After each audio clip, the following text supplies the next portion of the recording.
प्रधानमंत्री हे पद देशाच्या जनतेसाठी सगळ्यात महत्त्वाचं पद असतं. त्यांच्याकडून फार अपेक्षा पण असतात आणि प्रधानमंत्र्यांच्या बद्दलचं काल जे काही परवाच्या दिवशी जे काही पंजाबमध्ये घडलं ते खऱ्या अर्थानं त्याचा सर्वत्र निषेधच होत आहे.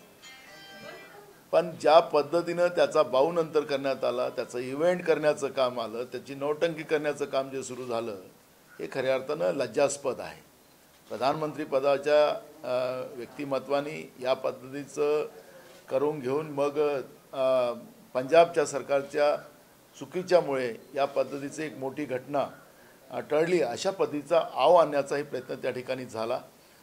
खरं तर आपण पाहिलं असेल की जो व्हिडिओ आता आलेला आहे त्याच्यामध्ये भाजपचेच कार्यकर्ते नरेंद्र मोदी जिंदाबाद अशा पद्धतीचे नारे लावत आपल्याला पाहायला मिळतात आहेत. आणि म्हणून याची एक न्यायिक चौकशी सुप्रीम कोर्टच्या सिटिंग जजच्या माध्यमातून व्हावी. त्याचप्रमाणे पंजाब सरकारने आपली उच्चस्तरीय कमिटी त्याच्यामध्ये बसवलेली आहे. पण खरं तर गृह खातं म्हणजे केंद्रातलं गृह खातं ज्यांच्या सगळ्या गुप्तचर विभाग त्यांच्याकडे जे आहेत एजन्सीज आहेत त्यांनी जो प्रोग्राम तयार केलेला होता ऐन वेळेवरच तो प्रोग्राम बदलवायचा आणि दुसऱ्या रस्त्याने जायचं हे सगळं कुठला तरी डाव त्या ठिकाणी खेळायचा आहे अशा पद्धतीचं चित्र आपल्याला पाहायला मिळते. आणि आता काही नेते सांगतात की तिथं दगडफेक झाली. मला तर असं वाटतं की माणसाचं वय झालं तर त्याला कमी दिसतं, पण काही लोकांना वय जास्त झाल्यानंतर जास्त दिसत असेल तर मला माहिती नाही. पण एक गोष्ट निश्चितपणे आहे की ही घटना घडवून घेतली गेलेली आहे आणि त्याचं जे काही माननीय राष्ट्रपती महोदयांना भेटण्याचं आणि हे सगळं कृत्य चाललेलं आहे त्याच्या मागचा कयास जो लावला जातो आहे ते ठरवून केलं गेलेलं आहे. जी शेतकऱ्यांमध्ये जी पत भारतीय जनता पार्टीची गेलेली आहे ती पत पुन्हा कशी इव्हेंटनं वापस येईल हा प्रयत्न या माध्यमातून भाजपने सुरू केलेला आहे.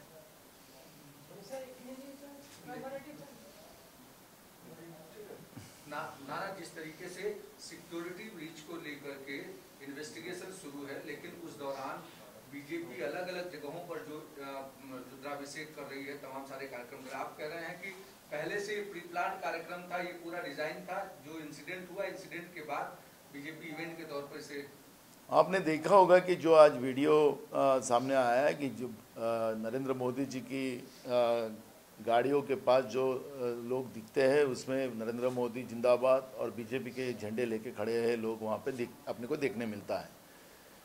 आपको हमने कल ही दिखाया था कि जो प्रोग्राम बनाया गया था, जो रूट सिक्योरिटी के माध्यम से बनाया गया था, वो रूट को समय पे बदल दिया गया.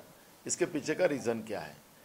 केंद्रीय गृह मंत्रालय के पास कई गुप्तचर यंत्रणा है, उसके माध्यम से प्रधानमंत्री जैसे महत्वपूर्ण पद पे जो सिक्योरिटी लगती है, जो उसमें पूरी वहाँ पर कवायद की जाती है और उसके बाद प्रधानमंत्री जी वहाँ जाते हैं.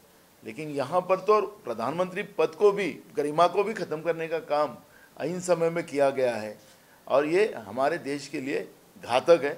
मुझे लगता है कि ये इवेंट जो है जब अब जाप चालू है, ये चालू है, जो किसानों में जो आज बीजेपी की पद ख़त्म हो चुकी है, लोगों में उनके किसानों में और युवाओं में जो बीजेपी के बारे में जो गुस्सा है उसकी सिंपत्ति पुनः अपने को कैसी मिले, इसलिए इस तरह के इवेंट करने का काम बीजेपी कर रही है. लेकिन प्रधानमंत्री की कुर्सी को लेकर इस तरह के इवेंट किए जाते हो तो ये देश के लिए गलत है. नाराज सोनिया जी ने जिस तरीके से उनका बयान सामने आ रहा है तो उन्होंने कहा है कि पीएम की सिक्योरिटी ज़्यादा इम्पोर्टेंट है और प्रधानमंत्री देश के हैं, राजनीतिक पार्टियों को इस पर राजनीति नहीं करनी. जब कांग्रेस के नेता इस तरीके से बयान दे, दोनों चीज़ों में विरोधाभास दिखाई.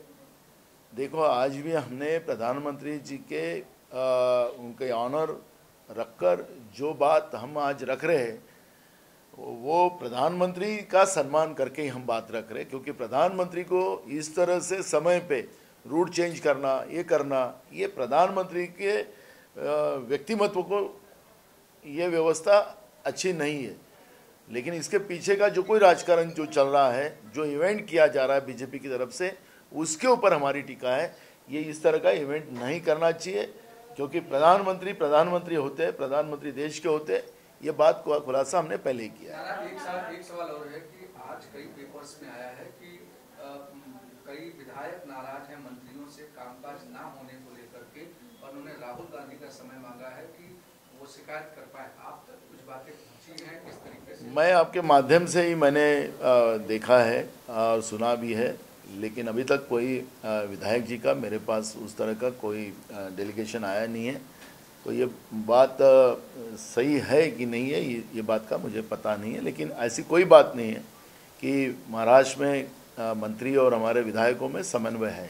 अच्छा नाना, आपसे जानना चाहिए, जिस तरीके से गुल्लीबाई आपका कांड हुआ उसके बाद अब बीजेपी के भी लोग जो है वो किसी भी महिला की फोटो जो है ट्वीट कर रहे हैं। बीजेपी नेता का एक ट्वीट आया जिसमें रश्मि ठाकरे का भी फोटो है, उसको लेकर के आप क्या कहेंगे? क्या देखो, इस घटना का रश्मि ताई का बारे में जिस तरह से बीजेपी के लोगों ने जो ट्वीट किया है उसका कांग्रेस की तरफ से हम निषेध करते हैं, धिक्कार करते हैं।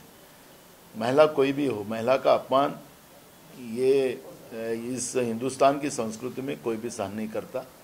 लेकिन बीजेपी जिस तरह से ओछी महिलाओं के बारे में बर्ताव कर रही है उसका कोई सम्मान नहीं करेंगे, और उनके इस बर्ताव को निश्चित रूप से समाज में सब तरफ से उसका विरोध शुरू हो चुका है, और इसलिए बीजेपी को समय है ये सुधारने का। कहीं ना कहीं बीजेपी के आईटी सेल पे लगाम लगाने की आवश्यकता आपको ऐसा लगता है? देखो, हम बीजेपी के आईटी सेल में जो पैसा देकर लोगों को काम से लगाया गया पूरे देश में, देश के कोने कोने में, और उसको उनका एक बड़ा मैनेजमेंट उसमें चलता है कि आज मार्केट में क्या डालने का, क्या लोगों की मानसिकता बनाने का, ये सब डिसाइड करके किया जाता है। और मुझे लगता है कि हिंदुस्तान जैसे डेमोक्रेसी कंट्री में इस तरह की झूठे बातें युवाओं में फैलाना और युवाओं के दिमाग को ख़राब करना, जो काम जो बीजेपी के माध्यम से, उनके आईटी सेल के माध्यम से चल रहा है, ये बहुत गलत है। और मुझे तो हमारे देश के, क्योंकि राजीव गांधी देश के जब प्रधानमंत्री बने तो उन्होंने देश की जनता, युवाओं को जो प्रेरणा दी थी कि कंप्यूटर हो, मोबाइल हो, इस तरह की देश को 21वीं शताब्दी की तरफ ले जाने का जो सपना सोचा था उसको पूरा करने का काम राजीव जी ने किया, और इसलिए हिंदुस्तान का ब्रेन पूरे दुनिया में आज काम कर रहा है। लेकिन प्रधानमंत्री नरेंद्र मोदी जी 2014 से प्रधानमंत्री बनने के बाद देश के युवाओं को बर्बाद करने की जो आईटी सेल के माध्यम से जो लोग व्यवस्था बनाई है गलत है, उसका विरोध काँग्रेस करती है। मराठीमध्ये अनेक आमदार मंत्र्यांवरती नाराज आहेत, मंत्री अध्यक्षांवरती नाराज आहे, अशा प्रकारच्या बातम्या आहेत। बघा, मंत्र्यांचं आता अशोक चव्हाण साहेब पण बसलेले आहेत। आमच्या मंत्र्यांचं आणि संघटनेचं कुठेही आणि आमदारांचं कुठेही मतभेद नाही। एक राहिलं आमदारांचं जे काही तुमच्या माध्यमातून आणि पेपरच्या माध्यमातून जे वाचलं आणि पाहिलं, त्याच्यामध्ये आमदारांचं कुठलंही डेलिगेशन मला आलेलं नाही। पण आज मला नाही वाटत की आमदार आणि मंत्र्यांमध्ये कुठला समन्वय नाही असं वाटत नाही। काँग्रेसच्या आमदार आणि मंत्र्यांचा सगळ्यांचा समन्वय आहे।